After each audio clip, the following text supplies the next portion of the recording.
All right, folks, I am Ty. This is TP Elevates. I think this is the first time that I am actually doing this on video. Well, I've been on video, but I've not done video specifically for TP Elevates.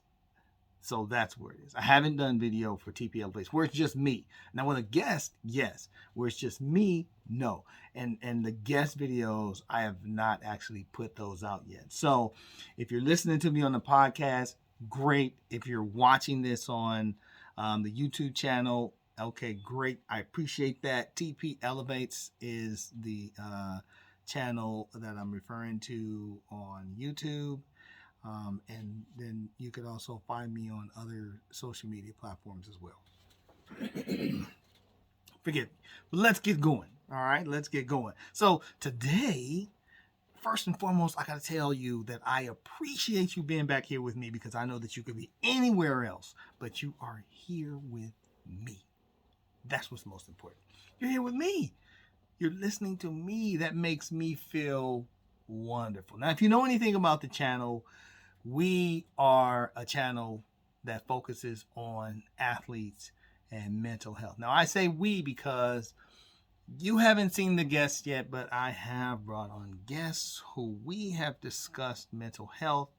I have also had the benefit, the blessing, the privilege to have children that are athletes, and I've actually brought on my daughter who recently transitioned from high school into the Division I ranks for women's soccer, and I was able to have her on the podcast as well.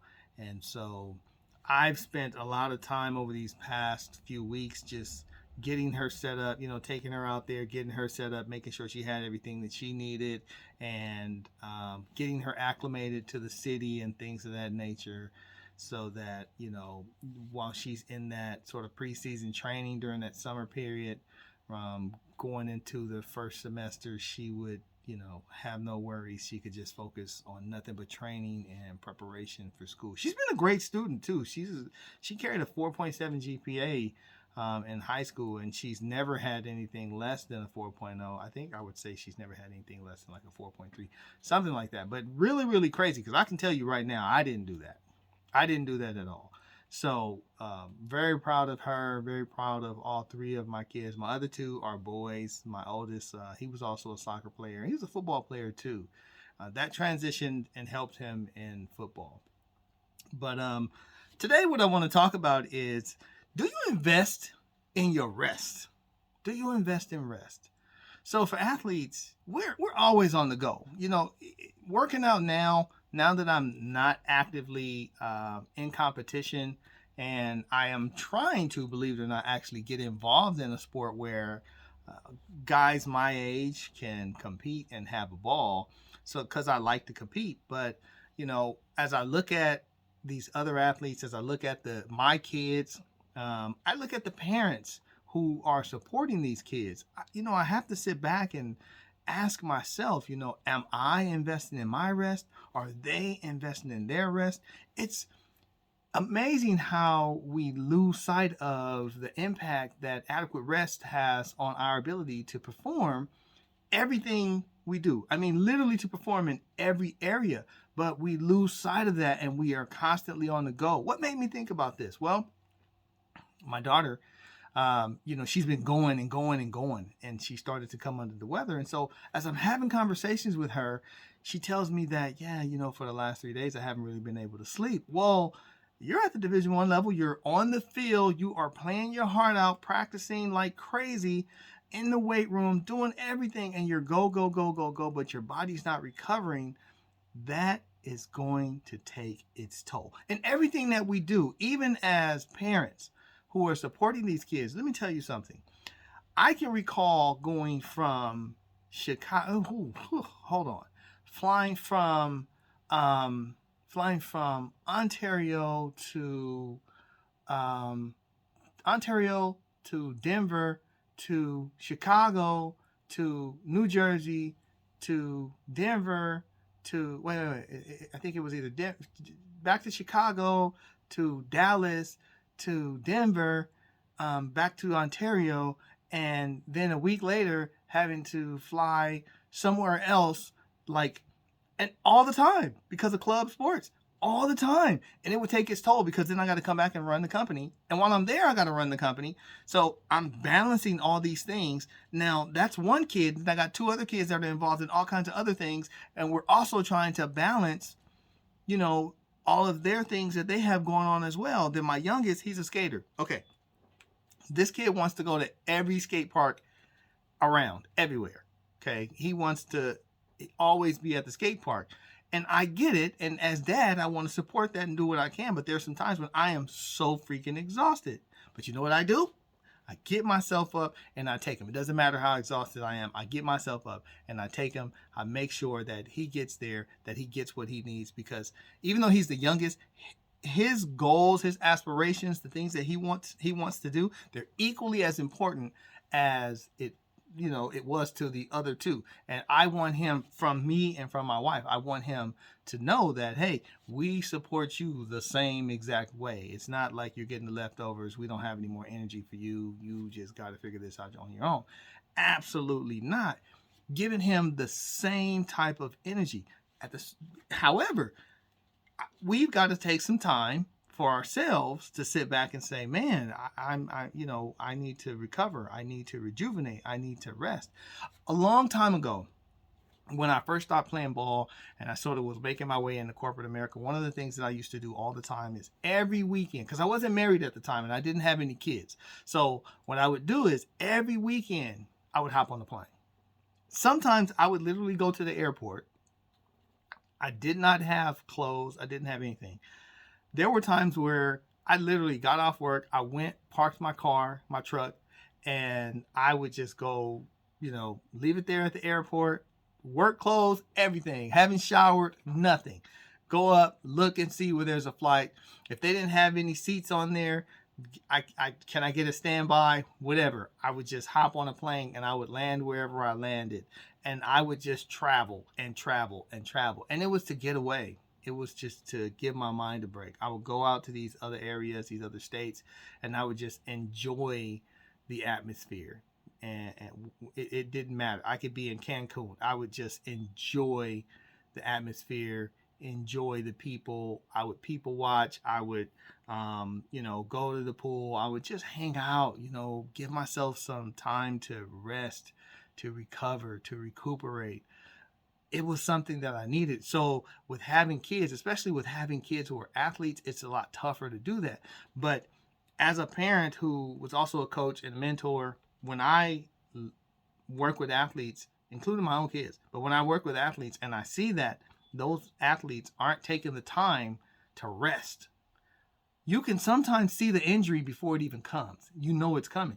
So one of the things, when I had my gym, I was blessed. I was fortunate, and I, definitely, knock on wood, I was able to say that I never had an athlete that was injured that came through our program. We never had an athlete that was injured that came through the program, because for us, it's safety first. Now, safety includes you taking the time to rest and make sure your body is conditioned enough. Your body is rest enough, because it's going to be conditioned enough. It's rested enough for you to actually get through these workouts. But not only that, we trained for the fourth quarter. So the goal was not just for you to come in and be strong in the first, second, and third quarter. We trained for the fourth quarter all the time. So during the fourth quarter, my expectation was that the athletes that came through our program, they were starting the fourth quarter as if it were the first quarter. That's how well conditioned they were. But at the same time, in terms of the training, we always made sure that we focused on balance. Everything was about balance. So we didn't have knee injuries. We didn't have, pulled hamstrings and torn ligaments and all these other things. Now, I will say this. There was one time, now that I think about it, there was one time where someone was injured. Now, it wasn't because of something that we did. We had a power lifter who was inside of a competition. And in that competition, when he was set to do the bench press, I was on the side with the directors and the judge. I was with the director of the whole thing, and he was actually on stage and they were loading. And so he gave them the weight that he was going to come in at. Okay. Which, okay, no problem. We went back and forth in terms of the weight that he should come in at uh, for that first lift. He felt like he could, excuse me, he felt like he could go a lot farther, and he pushed it a little bit. Now, where he pushed it, could he have done it? Absolutely, no problem. It would have been no problem. I just didn't want him to do that right away because I was watching the competition and I realized, okay, you don't have to work that hard in the because a lot of these guys, they can't lift what you can lift, so you don't have to go that high. So, but he did. Here's the problem: the crew, they put 200 more pounds on the rack than what he requested. And so his opening lift was like 500 and something, or it was crazy. And that's not at all what we wanted to do. We were in the threes for his first lift, and he took it off the rack. He took it down. He went to push it up. He got up about, I don't know, say about 5-6 inches. He couldn't get it up there. Now, mind you, so I'm going back and forth with everybody and things. And so as I turn around, I noticed it literally right before he takes it off the rack. And if you watch the video, you can hear me yell. And then when they hear me yell, the folks who are there with us in the audience, they all start yelling, but it's too late. He's already taken it off the rack and took it down, and he's trying to push it up. So here's the injury. He tears his rotator cuff. He tears his rotator. So that was one injury. Again, wasn't necessarily anything that had to do with our program. It was just a mistake that was made, and I would say an oversight. Something we probably all could have caught had we been paying a little bit more attention. It wasn't. I don't think it was something that we would have ever expected. But hey, things happen. With him, what was awesome, because we focus on the rest and recovery, we make it a priority. His return was so fast, it was insane. To the point that he was already lifting overhead. It was, man, let me tell you, it wasn't even 6 weeks. And this dude was already like overhead, lifting overhead. And so one of the doctors who's sort of in the organization, where all of these doctors who focus on these types of surgeries, they have a president over that organization. And so the president of the organization is the one who did my rotator cuff. So I've had both of my rotator cuffs.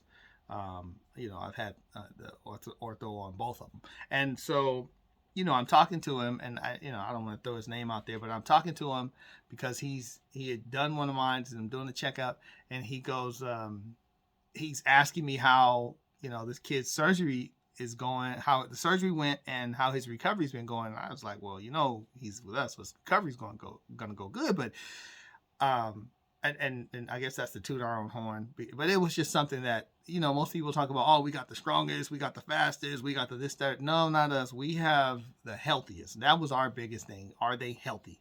But his recovery was going well. But I told him, yeah, man, this guy's already lifting overhead. It's been like 4, 5, 6 weeks, and he was livid. He's like, what do you mean? No, absolutely not. I said, wait a minute. He's not lifting with us. He's lifting with the hospital. He's not doing any lifting with us. We are very familiar with that process. We want him to rest.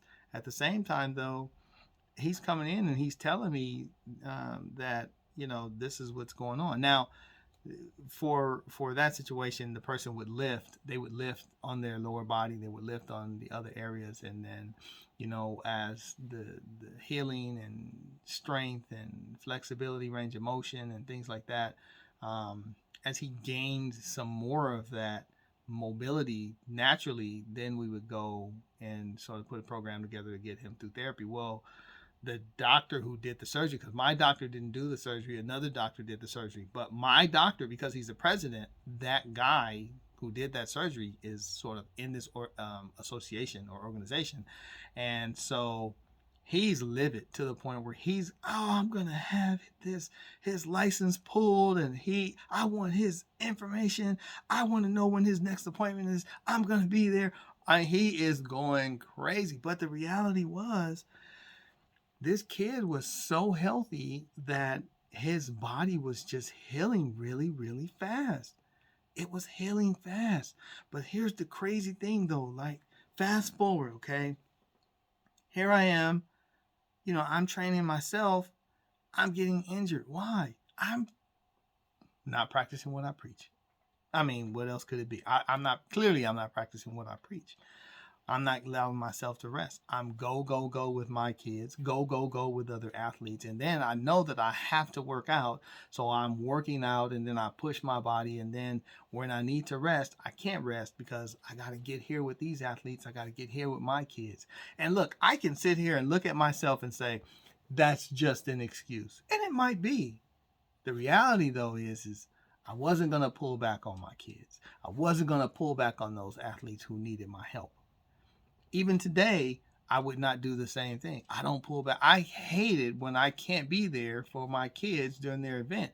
And usually it's because I'm with one of the other kids in their event. So, and it's kind of a deal where it's like, okay, my oldest, you are older, some things you've got to do where we're not going to be there.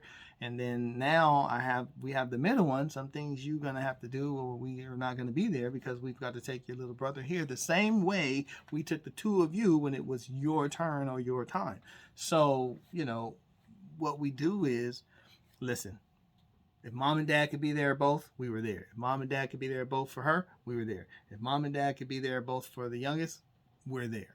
Not splitting up. There were some times when we had to split up. Now, when I'm working with other athletes, let's say I'm working with other athletes and my kid has something, then sometimes we would split up. And that's not because I negate my kid or I don't look at my kid, but my kids know, But the health of all of them is important. Now, here's the deal. Let's take this back to mental health, because at the end of the day, it starts up here. It starts with programming it up here in the mind, because we've got to program the kids to understand that taking a break is important. Now, I know that as an athlete, especially when you first get there, you first get to college, or you first get to high school, or you first get to the pro team, you want to show what you have. You want to bring it. You want to go all the way. You don't want to rest. You don't want to take a break. You don't want people to think that you're simping. You don't want people to think that you're a quitter, anything. You got an injury. It may be an injury that requires you to take some time. Here's the thing. If you don't take the time, you're being selfish. It's hard to tell a kid that. It's hard to tell a kid that they're being selfish, or to help them understand you're being selfish if you don't take this time for you to recover. Because if you practice for the next 5 days and you're halving it, you're actually not giving the team your best. So when the game comes, you're not going to be able to deliver at the highest level of performance that you possibly can. You're going to give them less than the half you've been giving them this entire time because you never took the time to recuperate. So now you're going to ask your body to perform even at a higher level. And your body's going to say, I don't think so.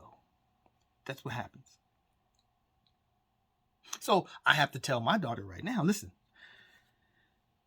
So she became ill, and because she wasn't resting those 3 days. And I said, well, why? First off, I talk to you every night. Why didn't you tell me that then?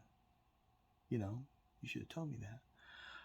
And maybe I should have been more in tune. Because I hadn't realized it. But on video, as I'm chatting with her, I kept saying, you look tired. You got to rest, baby. You got to rest. And I'm not picking up on that she's becoming ill and how this is going on and things of that nature. And my daughter, she's very much like me, where, you know what, I've always been sort of a perfectionist. My daughter, she got that from me. And she wants to be the best. She wants to do it right. She doesn't want people to think she's quitting. At the same time, though, I had to let her know, baby, if you don't take care of yourself, you are actually not helping the team. You're not helping yourself. You're not helping the team. The team relies on you.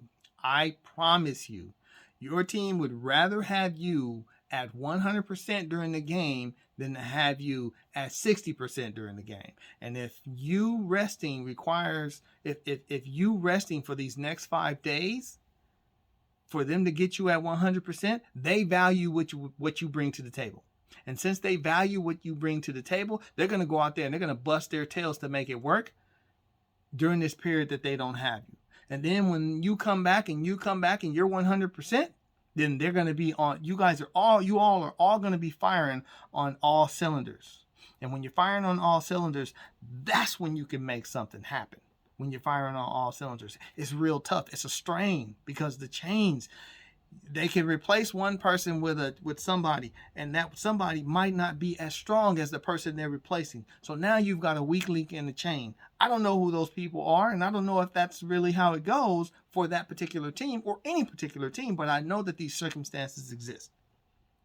And because they exist, that's when whoever that person is that's being replaced has to step back. If it's you as the parent, if it's you as the coach, if it's you as the athlete, and you have to do something like step back, rest, recover, identify the fact, know that you got to recover, pay attention to it. You have to recover.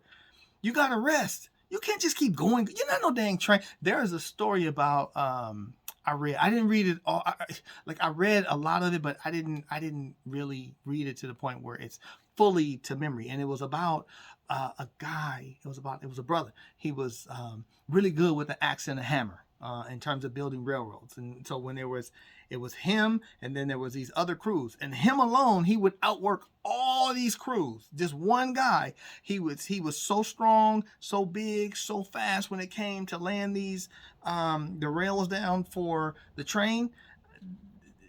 It was crazy. But the investors, the business owners, the entrepreneurs were saying, I think we can build a system, a robot, a machine that could do what you do better, faster, longer, and we could get more done. And he was like, there is nothing on this planet that you could create that could ever outwork me, that will ever be faster than me, ever be stronger than me. You build what it is that you want to build, and I guarantee you we can put it to a race and we'll see who wins. So they did.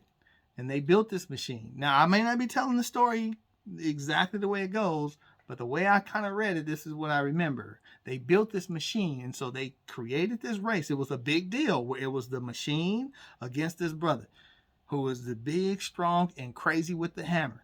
And they went off, and it went for hours. And the brother was doing it. He was going. He was tearing this machine up.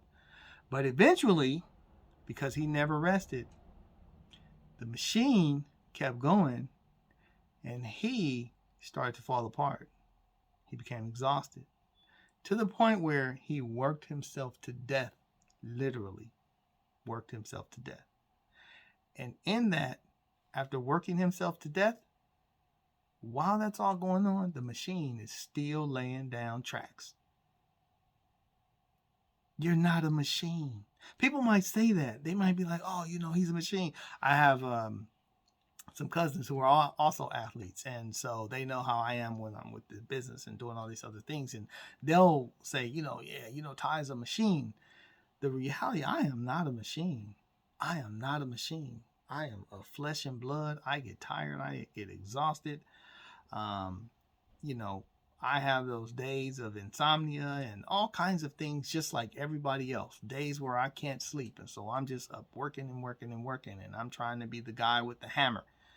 But then eventually your body will lay you down. If you don't lay down, your body will lay you down. And that's happened to me before. There was one time where I was working so much, and I was just in a zone. I was working so much, not realizing that I hadn't slept.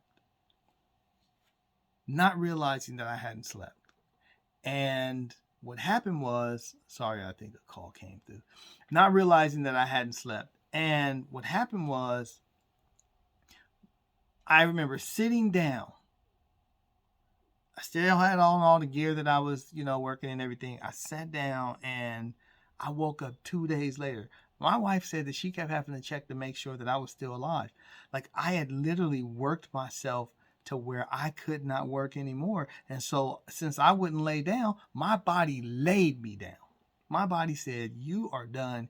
You are going to sleep. Now listen, here's what I'm going to say, because I don't want this to be so long. And I'm already like 20 something minutes, I believe. But listen, I want you to get some rest. I want you to look at what you're doing. Your rest is as equally as important as you making money. Because if you don't have the rest, you can't think. Spend some time. Take some time where you actually sit and you process and you think. Allow your brain to defrag like a computer. Back in the days, you know, I haven't used a Microsoft computer in I don't know how long. I mean, I just use Macs. So I know that I remember the Microsoft computers, those sort of systems, operating system based computers, whatever. There was an area where you could defrag the computer and you watch it sort of defragging these files and putting these files in place, so to speak. You got to do that with your mind. You got to allow your time, because if I recall, that system, when it did that, it would shut down all other processes, I believe, and just so this process can do what it has to do to defrag. And what it does is it improves the performance of the computer ultimately, because now it's sort of compartmentalized, or it's put all these files together that belong together. You've got to do that with your mind. You've got to allow your mind to rest. You've got to allow your brain, your body to rest, to recover, so that you can think. You've got to sit down. You've got to process your thoughts. If you hear this and it's difficult for you to actually get to a point where you could actually sit, that right there is enough of a sign to let you know you need to be doing it. I trained this. Listen, I've trained doctors, therapists, everybody, right, in the gym. And I remember I had a guy who was a therapist, owned I don't know how many freaking physical therapy clinics and stuff like that. But he's the head guy, and I'm training him. And every time I would train him, he's got a master's degree and all these different degrees in with related to physical therapy and certifications and licenses. And he goes, every time I would train him on something, he's like, you know what? You're right. You're right. I forgot about this. I forgot about this movement. I forgot about that. I forgot about this. And I would be like, bro, you need to sit. You need to sit and you need to be still and think. You're in leadership. You've got to take time to process. You've got to let your body rest. There's times where I'm being stood up because he's supposed to be there and he's not there. So it's like, what's going on? And I talked to his wife. She's like, oh yeah, he's so tired because he was this working and that. I get all that. I totally get all that. As an entrepreneur, I know it. He's an entrepreneur. We've had these conversations. The most important thing that you can do is take care of you. Take care of your mind. Take care of your body. That is the most important thing that you can do. Because if you don't take care of you, you won't be available for them. Them being your family, your friends, your employees, whatever it is. Eventually, it's going to come back to haunt you. What you do now with your body, with your mind, right? You will pay for it later. You will have consequences later. Now, the consequences can be good or the consequences can be bad. You determine that today. You determine that today. But you've got to make a decision on what you're going to do. And if it's me, here's what I'm going to tell you. Take some time to rest. Make rest a priority. Don't let the media, don't let the economy, don't let your boss, don't let the people around. Tell your boss to take a damn break. Tell your boss to take some rest. Don't let others, don't let the people around you, don't let your family, don't let a relationship, don't let anybody put you in a situation or a position where you're not taking care of you. You've got to take care of you. You've got to take care of you. If there's anything that I can ask you to do is, first and foremost, assign time for you. Set time aside for you. That is what's important. If you don't do that, you're gonna lose. I'm telling you, you're gonna lose. The best of them take time for themselves. I know of athletes who spend $1 million a year just on taking care of themselves, just on making sure that they are well fit, conditioned to do the job, making sure that they are mentally set and stable to do the job. Listen, I'm tired. I'm not going to beat this horse with a bat. I'm going to tell you one last time, though. Take care of yourself. and I'm out of here.